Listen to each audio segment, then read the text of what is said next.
Why didn't you have the wisdom that you have now? But I was 21. Okay. He was 23. So you're young. He was 23. I was just discovering girls for the first time. I was just learning how to smoke.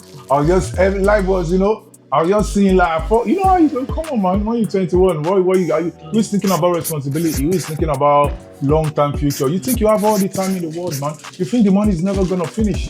You think something is gonna happen. And and the thing about enjoyment is that time goes fast. Man. Oh, is your dad around? Yeah. He's around still? Mm-hmm. Okay. Do you have a good relationship with him? Not really. Okay. Not really, because he's too strict. It's still straight and you don't like it? Yeah, because he was the one that he knew. Bless our fathers. They see the future. You know what they're thinking? This thing they put us through, make us do labor, teach us how to do this, how to paint. Because my dad is a wealthy man, he's a rich man. He used to be a commissioner for housing during Amosun's regime, commissioner for housing. In Nigeria. But no.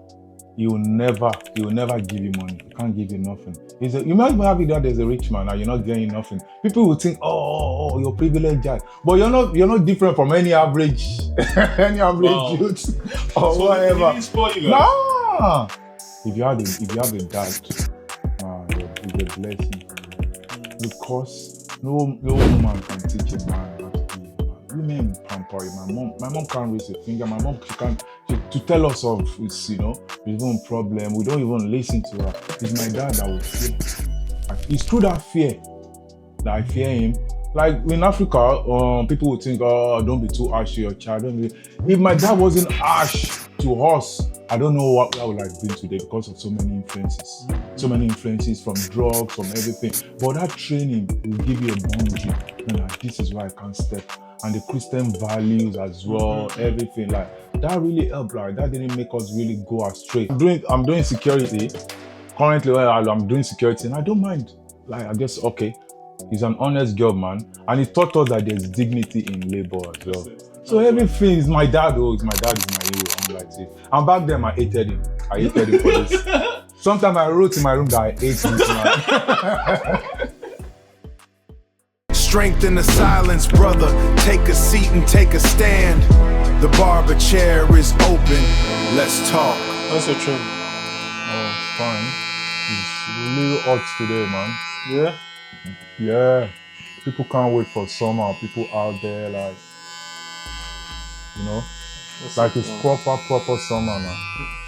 And it's gonna get colder later, like 5 degrees, Oh, really? Today? Tonight, yeah, it's gonna be like 5 degrees no tonight. Way. Yeah. Oh. Yeah, so don't get, even me, I can't stay out late too much because around 6, 7, it's gonna be like 5 degrees and rain just this top, It's gonna get cold. I thought we were back to good weather, man. Nah, not really, man.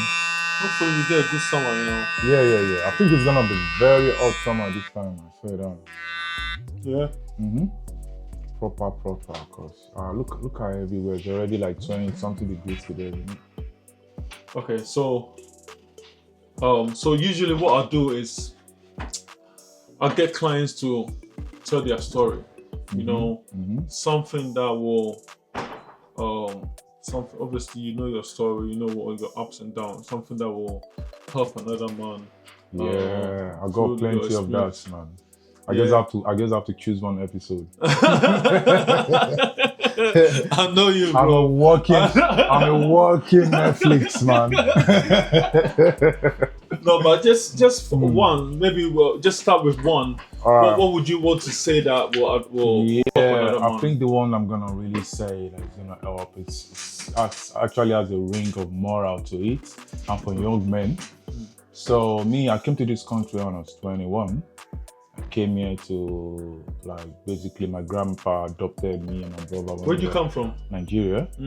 My granddad adopted me and my brother before we were 18.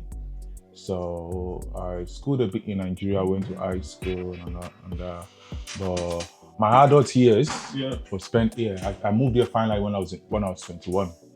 So it was me and my brother and my granddad. Apparently my granddad has been in this country for like 4 years, like 30 years, like he's a proper, get me. So This guy was all right. He's been here for 40 years. He's retired, but he's disabled. He's on a wheelchair. We care for him. We basically his carers. So we had so many privileges. He had like 2 credit cards.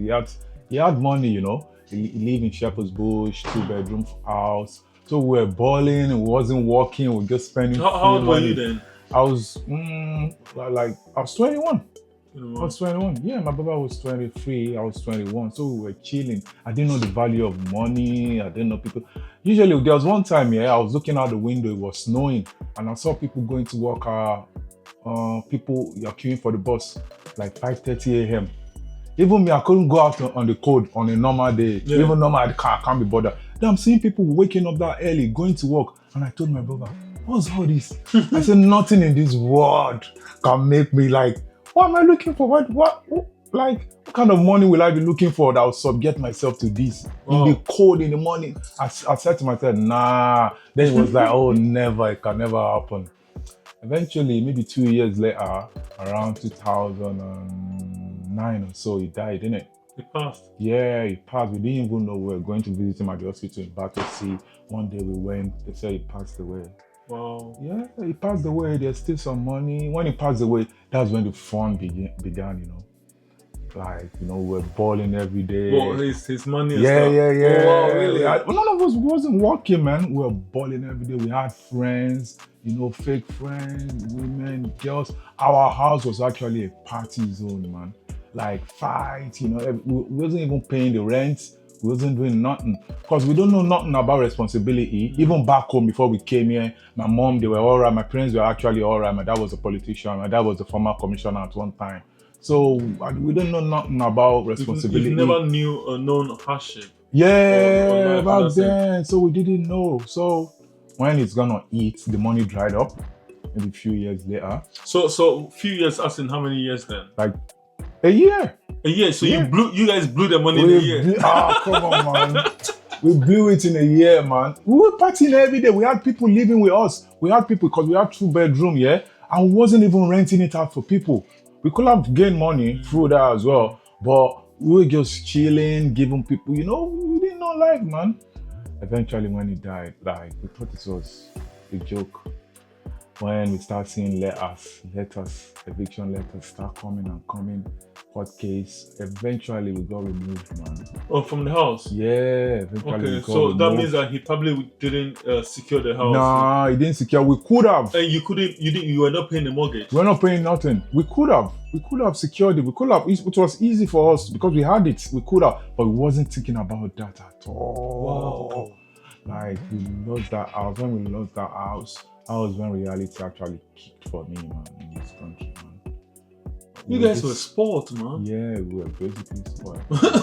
Yes, when reality kicked, Lord, man, it was hell, man. I was caught in with this one. All those people that I gave house to, they were living freely, they had houses. They didn't let us come in, you know. They said no. Okay, so now you guys were looking for a place to live. Yeah, immediately. The same people that were accommodated, they were staying. Someone staying in our house for like 6 months, 5 months. The same people, they had houses, they had spare rooms. They didn't, man. Eventually, I went back to Nigeria because I couldn't. So my brother stayed on. I went back to Nigeria, lived with my parents for a bit. And my brother stayed on. And when he stayed on, eventually when he secured a place, I came back again to come chill. But it wasn't the same. It wasn't that balling. It was like, the money had dried up. up. It was as if it was another UK. Like I'm in another country, man. It is differently, you know. Even the weather, everything has changed. So that was when I had to start working. The first work I done in this country was in a donut shop. I was making donuts. I was making churros. It was in Dustin, I was doing it. I adjusted. Was it difficult? Boss, it was nightmare, man. Waking up to go to work in the snow. You know, I'm not going to cut you. Just hold it right there. But when I first came to the country, the first work I did was working in a bakery. In a bakery, yeah. Yeah. So it was a factory in North London. I think they were distributing like to Tesco, the big supermarkets were distributing croissants, cake and all that. the So cake, yeah. we were the baking. We You're the bakery. You know how It was hot, a nice you know shop. how Man. It hot was it can get. serious, man. Serious, it's Yeah, hot I in used there, to you stand know. in the bake in the oven. Yeah, in the for oven, whole hot night. oven for the whole night when you be sweating. Mine was like, you know, this kiosk, like a kiosk in Dustin. They sell donuts, Cheetos, ice cream. I make hot dogs as well. But the main thing is the donuts, the donut machine that you mix flour together. Yeah. Do you know the nightmare is cleaning up after? Cleaning up. Oh my God. Cleaning up that donut machine, scraping it, boss. It's not easy, man. Okay, so at this point, obviously now you're becoming a man. You're taking responsibility. Yeah. And how did you feel now?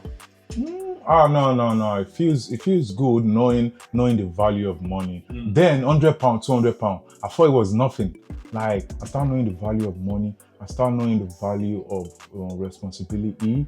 Knowing how to cut your coats according to your shoes, knowing how to budget. It's actually fun. Knowing what to do, not just squandering and all that. Because if you see the work we're doing, the work eventually start. There's no work I did traffic marshal, I did fire marshal, I done security, I saw so many things. I went on a binge of working so as to survive.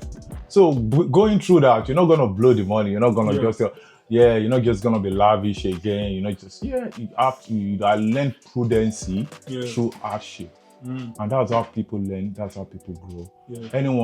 Growth in this world is through pain and hardship. And knowing people as well, knowing people that are real to you. When things are going good for you and everything, you will never know the people around you.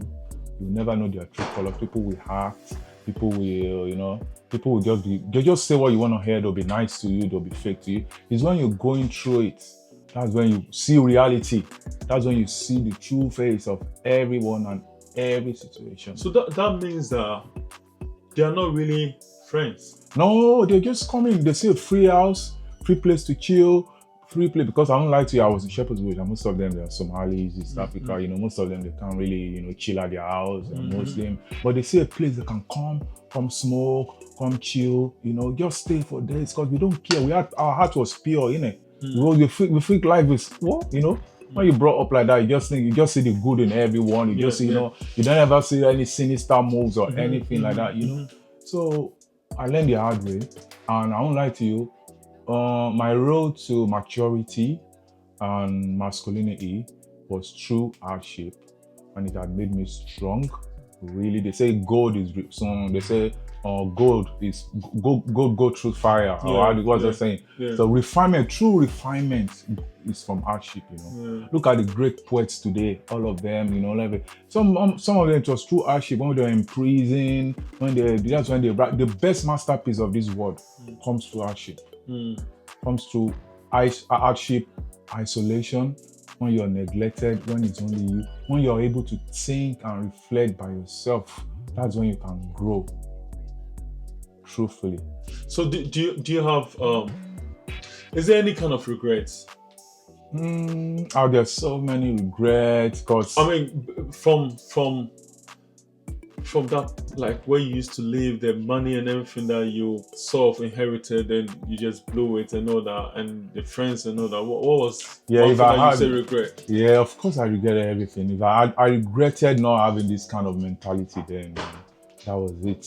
That was it. But what are you gonna do? But I don't regret it, but it made me grow as well. And it made me see things clearly, it made me know people as well. It gave me wisdom as well. So no regrets much. It's just life and growth in it. I like that idea. I think I was listening to a guy on, I think 2 days ago. He was just asking, he was asked if he had any regrets or is there anything that he will tell his younger self what to do or what not to do, and he said he has nothing to say. It's what he was saying is basically what you just said. It's like his lessons in life, his part of his regrets and everything is part of his life, and so the mistakes he made, if he didn't make it, he wouldn't have learned the lessons. Yeah. So it's like there was no regrets. Yeah, because even back then you couldn't have done it differently then. No angel is gonna come from the future and come and advise you in your present, you know. You just have to go through it, innit? So you couldn't have done it differently. So if you're regretting, it's like a fallacy, it's just like a mistake in reasoning. Yeah. Man. So there's no point regretting. Anything that involves growth, maturity, experience, like no, it's priceless. I like that. Anything that involves growth, maturity. There's no regrets. There's no regrets. I love There's no regret. I love that. There's no regrets. I love that. It might be hard because look, let's face it, everything is hard. Anything tangible, anything worthwhile is hard. Life is not easy for anyone that dares to be great, man. Yeah, it's only the saints. I swear, it's not easy for anyone that does. So you came out, just come back stronger and wiser, man. Like right now, if I have a little money and I know what to do, if I have little now, it's like I have everything because I know, you know, I learned discipline as well. Back then, I never used to cook. I don't know about cooking, kitchen. It's take out. I don't know now. Right now, through hardship, I learned how to cook. Through hardship, I learned how to manage. It taught me so many things. It taught me discipline as well. So, no regrets, man. No regret. Imagine I didn't learn no hardship and I start learning this in your old age. It will be too late, man. Yeah, that's exactly what I was thinking. Yeah, it will be too late. It's good you learned that lesson very young. Yeah, good to learn that lesson very young, but it was a mad hardship, like close to homelessness. I had to travel back to Nigeria, innit? Because it was a struggle. I had to run back to my parents again. And Nigeria wasn't any better. I had to come back here again, like, okay, I'd rather struggle here than struggle in my country. You know, would you say sometimes it's because you had a big opportunity, man. I know. It was like you said, it's no regret, but you had a big opportunity with someone leaving you such an inheritance, you know, for you to take care of and all that. Yeah. Would you say, like, what made you? Maybe I don't know if you thought about it, but what made you and your brother blow it? Like, what made you blow it? Why didn't you have the wisdom that you have now? But I was 21. Okay. He was 23. So you're young. He was 23. I was just discovering girls for the first time. I was just learning how to smoke. Life was, I was just seeing like, how you go, come on, man, when you're 21, what you are you always thinking about responsibility, you always thinking about long-term future. You think you have all the time in the world, man. You think the money is never gonna finish. You think something is gonna happen. And and the thing about enjoyment is that time goes fast, man. Time goes so fast, man. When you're doing the same thing all over again, people are coming. This one will come with girls, this one will come with this and that. People make you feel like a god. Like, we're just gonna think about managing, when people are fake to you, telling what you want to hear, manipulate. You're just vulnerable to people's influence and that, man. You're not gonna think about discipline or anything like that. No, if that keeps on, I'll never learn. I'll still be the same person to this age. If I kept that up, we'll never go low. Imagine if it was like $1 billion he gave us. I'll still be as dumb as I was then till date. I've heard a bit of your story as well. How this guy come in, he got very, very rich, like money, very young as well. When he was around uni. And he blew it. Like he tells me that was the most fun he's ever had in his life. That could be the last fun he will ever have. But it taught him a lot of lessons as well. About people as well, about guys, about friendship, about women, about everything, man. Like Yoruba used to say, in my tribe, they used to say one word that people used to answer that they say it means that they only lick your hand when it's full of goodies, like oil goodies. Like when it's done, they just they cut in it. They cut. People make you feel like you're the cutest, you're the ultimate, you're everything. Girls, guys, they'll be calling you like if you're not there in some places, like the place is not right. When you sit here right now and you're telling your story of of your lessons and what you learned and all that. I mean, someone listening who is 20, 21, who's probably had this opportunity and still blowing it and all that. See, it's hard for them to see that later in life that what they are doing is not the right decisions. But it's hard because they're kids in it. They're not matured. So how can a man at that tender age realize that they are wasting their life at that age, and the money and stuff they're accumulating at that time? Yeah, I know what you're asking. They should just test. They should just try to first of all test people around them. They should act broke. Act broke for a week or 2 weeks.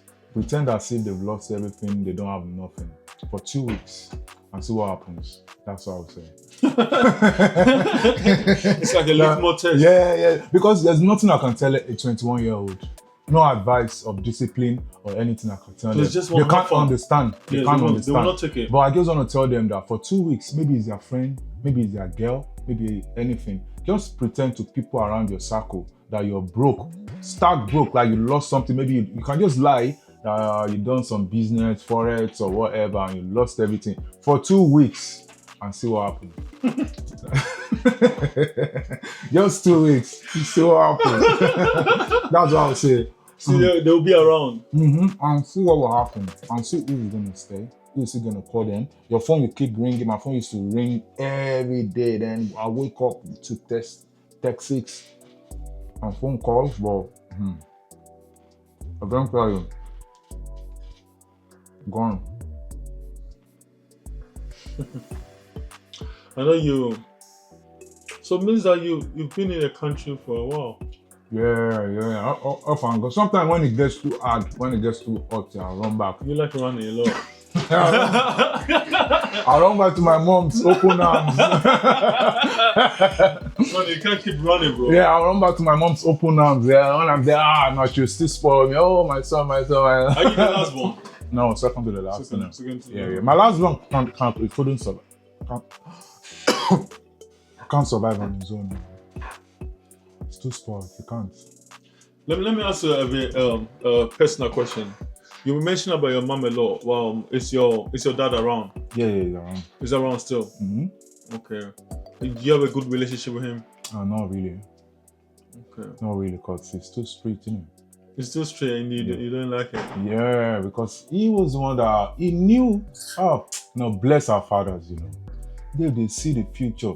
You know what they're thinking? You know, this thing they put us through, make us do labor, teach us how to do this, how to paint. Because my dad is a wealthy man, he's a rich man. He used to be a commissioner for housing during Amosun's regime, commissioner for housing. In Nigeria. But no, he will never give you money. He can't give you nothing. You might be happy that there's a rich man and you're not getting nothing. People will think, oh, you're privileged guy. But you're not different from any average youth or so whatever. He didn't spoil you guys? No, you know this stuff that you bring handyman to come do, paint, he will make us do it. So we didn't like that, man. This guy is no fun. It's all about work, this and that. But we didn't know this guy. He's seeing they see the future. They know that one day you'll be on your own. One day you'll be a man of yourself. How are you gonna survive?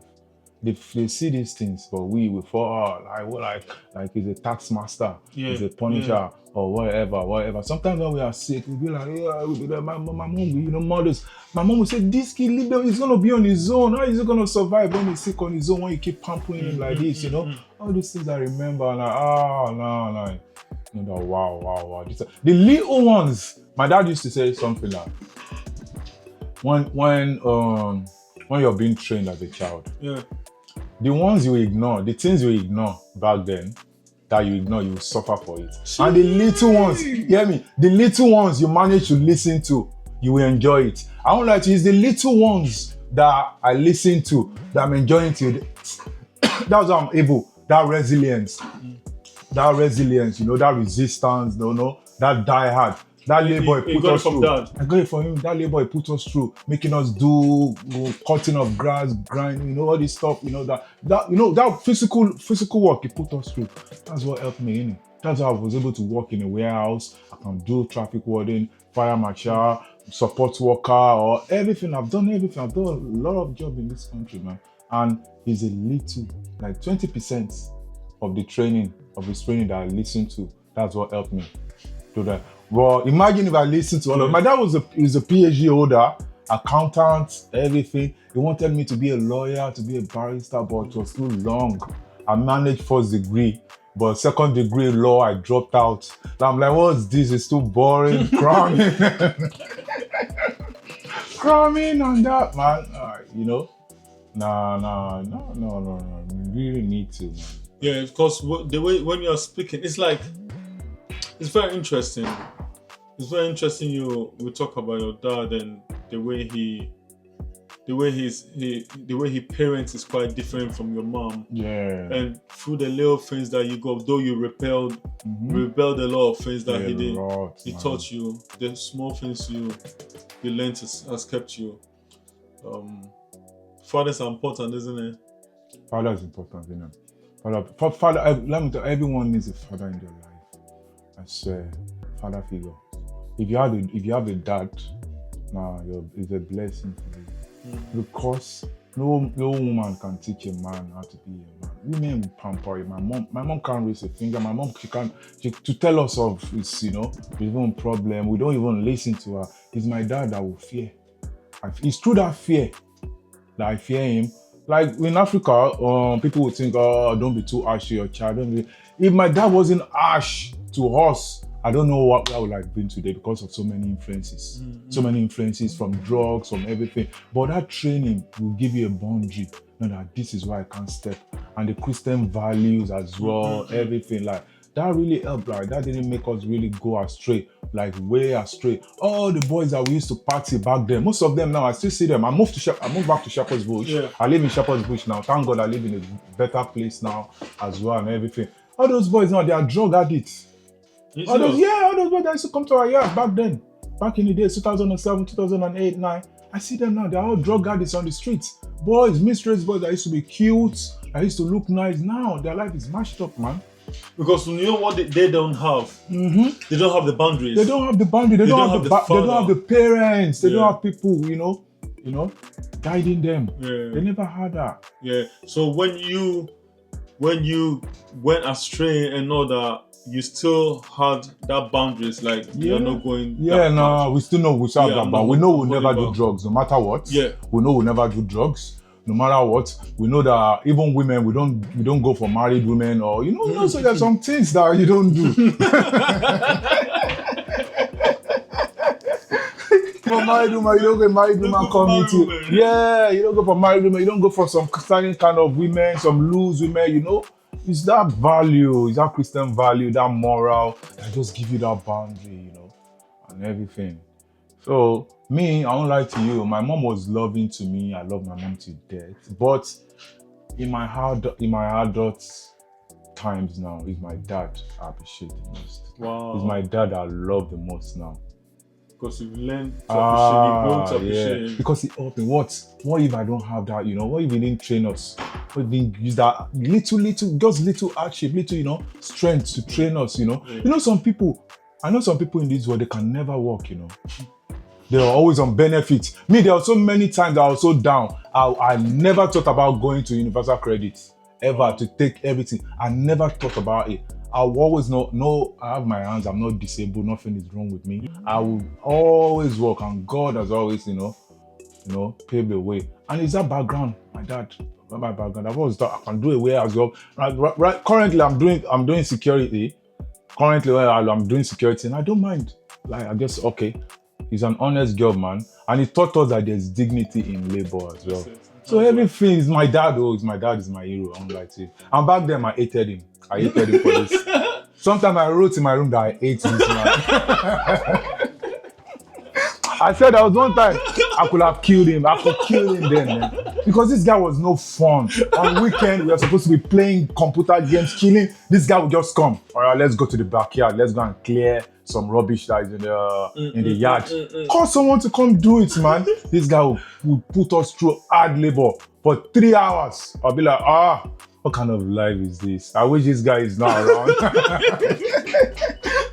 Tiling, handy job, everything. This guy taught us everything, how to paint, how to do handy job. At one time, when I lost my job, I was doing painting with one guy. I was surprised that he would never believe I could do this kind of a thing. He used to call me a Jabota or whatever. I said, what? I said, it's my dad, oh. I learned it unconsciously, subconsciously, man. I just learned it, man. All this carrying, lifting, doing everything. Yeah. And this man is so strong, man, so traditional. When he can cutting grasses, peeling, interlocking at houses when the weed is there. There's some machining. No, he'll make you use your hand to pick it. No. Bless him, man. Wow. We thank our mothers, They bring some balance. Yeah. But we know fathers, for men, for boys, they need fathers. They need fathers. So when was the last time you spoke to dad? I think usually because of the trivialities of when we were growing up. We weren't really, but right now we are close. I spoke to him last week. Okay, that's good. I spoke to him last week. We speak weekly now. Very good, man. Very good. We speak weekly. I really love that because one of the things I want to do with this podcast and everything I'm doing is to really reconcile fathers and their children, fathers and their sons. Fathers are the gold. Yeah. Even at the older age, it doesn't matter. Because sometimes when we were kids, we didn't understand a lot of things. They say we get to understand what being a father is when we become one. Yeah. When you're not a father and you haven't raised a child, you can say, "Oh, my father was this, my father was that, my father was..." And no excuses. Sometimes we had bad fathers. But when you start raising your own, that's when you know. When you become a father, that's when you know the reality. That's when you know the reality. It was 4 of us, man. 1 girl, 3 guys, and I won't lie to you. Our whole bunch. Something else, man. Something else because of the society. We grew up in Lagos, the art zone. So many influence, everything. Like no, he had to be straight. So if you went in the Western world, I mean here, UK, and even America, you find a lot of homes, broken homes, a lot of single parenthood, a lot of just single mothers at home, raising up these kids. By yourself, yeah. Do you think it's even possible? How are they making it? I don't know how they do it. I don't know they do it. They're just raising. I don't like to. Let's be frank. They're just raising some boys that can never fully grow to become men. That's it. A single mom raising it. There are exceptions, though. Do you know the exception? If the mother was raised by her dad as well. Okay. With some masculine energy, some masculine figure was in the life of that single mom. That's when the exception. But even some single mom, they are raised by single mom as well. Sometimes it's a trend in the family, to really, really, really, really grow to become a man. You need a father figure. So I don't know if you've actually told your dad this before. I mean, what you're telling us. I told him one when I was drunk, innit? Oh, really? Okay. Are you drunk now? No. Okay, so I told him one. Do you know what? When I told him, he didn't believe it was me. He said, "Is this still speaking to me, though?" I said, "Yes." He said, "Who is this on the phone?" I said, "It's me." I'm actually gonna give you opportunity to appreciate him. Okay. Appreciate your dad. I'm using this opportunity to appreciate my dad, Dr. Daniel Adejobi, the former commissioner for housing, Ogun State. I appreciate you for raising me to be a man. I love you so much. Everything you taught me, the ones I didn't listen to, I'm suffering for it. The one I listened to, I'm enjoying it. I hope I listen to everything, all your advice, everything. I pray, I hope, but no problem. There's still room. For me to be aware of that, I have hope. Yeah. You wanted me to be a lawyer, a barrister after my first degree, but I dropped out. in my second year. But I promise you, I'm still gonna do it. I'm still gonna be a lawyer. I'm still gonna go back to school and finish. And I know that will make you proud and to make me proud as well. Because you know I had the potential, everything. I like arguing. You just saw me, you just know this will make a good lawyer. But you know, through influence, through everything, I flunked out. But I promise you, I'm still gonna be there. I'm gonna go back to school. It's not too late, and I'll make you proud. Thank you for everything. You made me strong. You made me resilient. I went through ups, down in this life, but that strength you built in me never faded. Thank you very much, Dad. I hope you hear this. You like, obviously you might not because you're not a social media person as well. I hope he does. You hope he does. Maybe someone will and tell him. Yeah. I appreciate you a lot for everything, for being so strict. Everything I hated you for when I was a teenager. I just want to tell you that I'm loving you for every second of it right now. Well done. Because I was able to survive because of your training. Well done, bro. Thank you, Dad. No, that's heartfelt, man. I like that. Mm-hmm. There's nothing like a man-to-man talk, appreciating your father, man, because that example is not around anymore.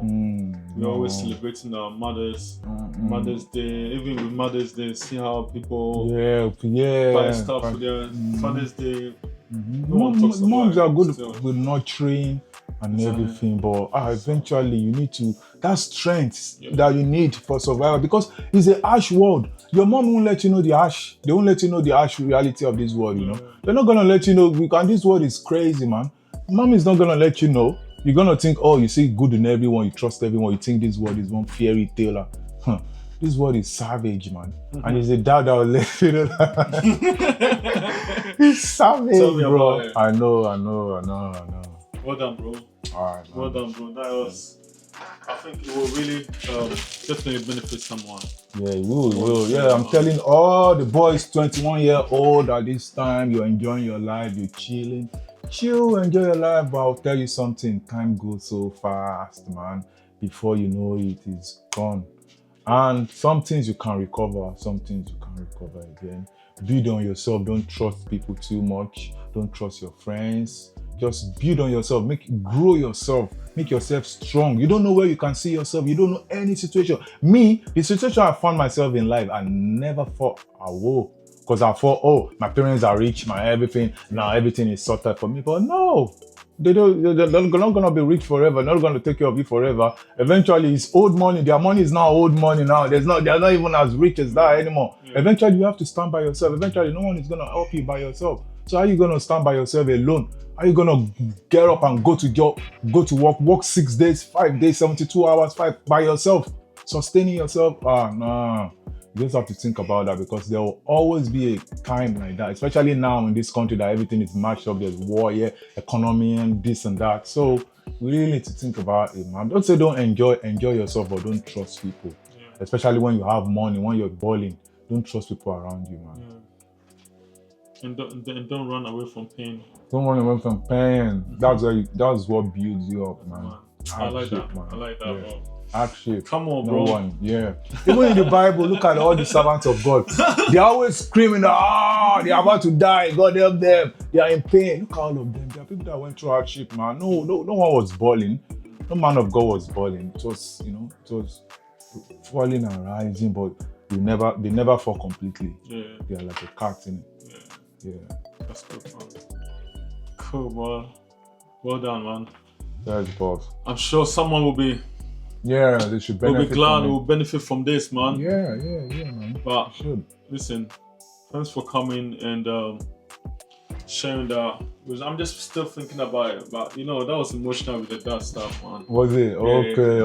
Was it? Yeah, it should be, man. Because sometimes we realize we don't. It's not good to realize stuff too late.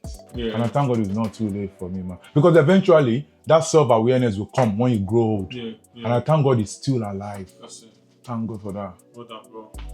That's it, man. Solid. Move on.